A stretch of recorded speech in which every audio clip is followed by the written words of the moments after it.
სვეტიცხოველში დღეს მომლოცველთა ნაკადი არ წყდებოდა. ტაძარში დასვენებული წმინდა მამა გაბრიელის ნეშთან მიახლოება საქართველოს ყველა კუთხიდან ჩამოსულ მომლოცველებს შეეძლოთ. უდიდესად მნიშვნელოვანი თანაცავანტყოფი ვარ.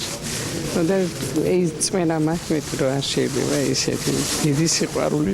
მამა გაბრიელის წმინდა ნაწილები სვეტიცხოველში სპეციალური ხისლუს კუმით დააბრძანეს. ტაძარში საღვთო ლიტურგია წმინდა სინოდმა აღავლინა. მამა გაბრიელის წმინდა ნაწილებთან დღეს ქართველმა ჯარისკაცებმა ცილოცეს. ეს დღე არის ძალიან მნიშვნელოვანი ჩვენი ეკლესიისთვის, მრევლისთვის, ჩვენი ქვეყნისთვის და ეს ერთსულოვნება, რომელიც არის დღეს ამ ტაძარში, ერის ბერის, მე მგონია, რომ ძალიან გამაერთიანებელია მთელი ჩვენი ქვეყნის და ჩვენი მოქალაქეების. ამიტომაც მეც ვდაწილად პატივი რომ მოსულიყავი და პატივი მიმეგო ამ დღისთვის.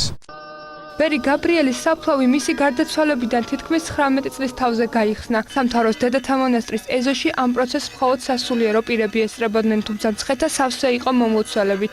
მამა გაბრიელის წმინდა ნაწილები სვეტიცხოველში სწორედ ამის შემდეგ გადაასვენეს.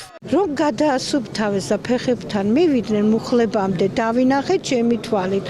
უხრწნელი იყო მთლად, კანი ჩვეულობრივ იყო. ხორცი მამა გაბრიელმა აღასრულა ის ცნება, რომელიც მოცემულია ყველა ჩვენთაგანისათვის, მიწა იყავდა, მიწა იქეცილა.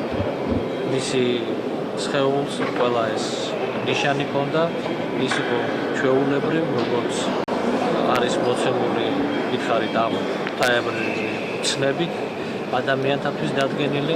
მამა გაბრიელის წმინდა ნაწილებს სვეტიცხოვლის საპატრიარქო ტაძრიდან ხვალ 12 საათზე გამოესვენებენ. ცხედარს თბილისისაკენ მსვლელობით წამოაბრძანებენ.